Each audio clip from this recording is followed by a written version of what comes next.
হে কুরবানি টাই হচ্ছে রে কি মজা হরা গরু তো বাদে গরু আপা যে কইছে গরুটা নেবার লিগা যাই গরুটা লই গিয়া কে বলে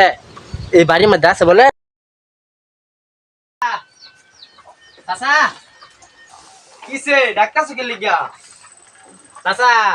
গরুটা মানে কি গরুটা তো আব্বা বলে ঘুরাইতে দেখেছে গরুটা নেবার আইছি আর আব্বার নাম বলো কুদ্দুস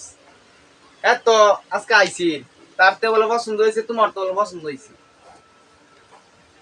কে লিগাইছো করে নিবার লাগে নাকি চাচা গরুটা তো আমার তো ভালো লাগছে গরুটার দামটা কত হইব গুণ গরুর দাম তো আমার বেশি না 1,20,000 দিও চল দাম যে কইছে আব্বার যদি যাই কই জাড়ালে দূরান দিব আব্বার কই দিছিন কোনো কিছু কিনবার গেলে দামাদামি রে কিনো লাগবে চাচা 1,20,000 দেওয়া হইতাম না 1,30,000 দেন লগে লগে লই যাম গা হ্যাঁ আচ্ছা তোমার মতো কাস্টমার আঙ্গার দরকার তোমার মতো দেখো একটা কাস্টমার থাকতো দুলা একতলা ফান্ডিশন দেওয়া হতো লয়ে যাও